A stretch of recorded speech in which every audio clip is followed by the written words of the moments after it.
We often hear of tragedies with innocent victims suffering and crimes with people unjustly condemned and natural disasters leaving thousands dead and starving. The usual reaction to such situations is for us to ask why God allows these things to happen. And the acceptable explanation is that God's ways are not our ways, and He knows how to bring good out of evil. Our first reading today is really a perfect example of how this explanation rings true. Joseph, who was an irritant to his brothers, who ended up hating him, selling him into slavery, and then walking away thinking that he was dead.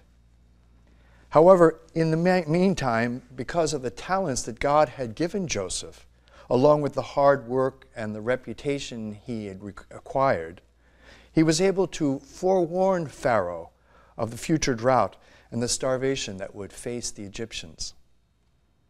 In return, the Pharaoh rewarded him with ultimate power and put him in charge of preparing for the time of drought. And because of his careful planning, Joseph was able to provide for not only his own people in Egypt, but also for people from many other countries.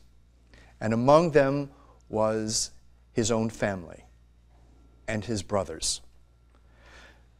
Now, they didn't recognize him after so many years, and Joseph initially didn't make himself known to them.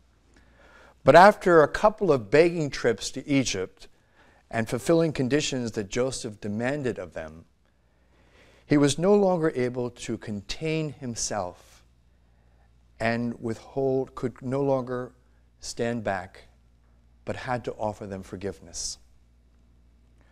"Come closer to me," he told his brothers. "I am your brother Joseph, whom you sold into slavery in Egypt. But do not be distressed and do not reproach yourselves. It was really for the sake of saving others' lives that God sent me here ahead of you." Too often, I think we fail to recognize the good that comes forth from tragedies and trials. Sometimes that's because the result happens at a much later time than we would expect.